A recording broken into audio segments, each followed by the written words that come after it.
ಸಂಘ ಪರಿವಾರ ಮತ್ತು ಫ್ಯಾಸಿಸ್ಟ್ ಶಕ್ತಿಗಳು ಕುಂಬು ಲಾಠಿಗಳ ಟ್ರೈನಿಂಗ್ ಕೊಟ್ಟರು. ಆ ಲಾಠಿಗಳು ಇಲ್ಲಿ ಚಲಾವಣೆ ಆಗಲಿಲ್ಲ. ಚಲಾವಣೆ ಆಗ್ಲಿಕ್ಕೆ ಬಂದಾಗ ಅದು ಪುಡಿ ಪುಡಿ ಆಯ್ತು. ನಂತರ ತ್ರಿಶೂಲವನ್ನ ತಂದ್ರು. ಇದೇ ದಕ್ಷಿಣ ಕನ್ನಡ ಜಿಲ್ಲೆಯಲ್ಲಿ ತ್ರಿಶೂಲ ದೀಕ್ಷೆ ಮಾಡುವ ಮುಖಾಂತರ ದೇವಸ್ಥಾನಕ್ಕೆ ಒಬ್ಬ ದಲಿತ ಸಹೋದರ ಪ್ರವೇಶಿಸಿದೆ ಎಂಬ ಕಾರಣಕ್ಕೆ ಅವನ ಮೇಲೆ ಚಲಾಯಿಸಲಿಕ್ಕೆ ಬಂದ್ರು. ಅದನ್ನು ಕೂಡ ಸೋಲಿಸಿದ್ರು. ನೀವು ದಕ್ಷಿಣ ಕನ್ನಡ ಜಿಲ್ಲೆಯ ಜನರು, ನಿಮಗೆ ಸಲ್ಯೂಟ್ ಮಾಡ್ತೇನೆ. ನಂತರ ಮುಂದುವರೆದು ನಮ್ಮ ಕೊಡಗಿಗೆ ಬಂದು ಏರ್ಗನ್ನ ತರಬೇತಿಯನ್ನು ಕೊಡ್ತಾ ಇದ್ದಾರೆ. ನಾನು ಒಂದು ಮೆಸೇಜ್ ಅನ್ನು ಕೊಡ್ತಾ ಇದ್ದೇನೆ.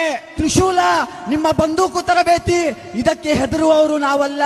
ಇಲ್ಲಿರುವಂತಹ ದಲಿತರ ಶಕ್ತಿಗಳು, ದಲಿತರ ಬಾಹುಗಳಲ್ಲಿ, ಮುಸಲ್ಮಾನರ ಬಾಹುಗಳಲ್ಲಿ ತಿಳಿ ಸಾಂಬಾರ್ ತಿಂದ ರಕ್ತ ಅಲ್ಲ ಹರಿತಾ ಇರುವಂತದ್ದು. ಪೌಷ್ಟಿಕವಾದ ದನದ ಮಾಂಸ ತಿಂದು ಬೆಳೆದಂತವ್ರು ನಾವು. ನಿಮ್ಮ ಕೋವಿ ಲಾಟಿಗೆ ಹೆದರುವಂತವ್ರಲ್ಲ. Social democratic party of India ಎಂಬಂತ ಸಾಫ್ಟ್ವೇರ್ ಇವತ್ತು ಅಪ್ಡೇಟೆಡ್ ಆಗಿದೆ. ನಿಮ್ಮ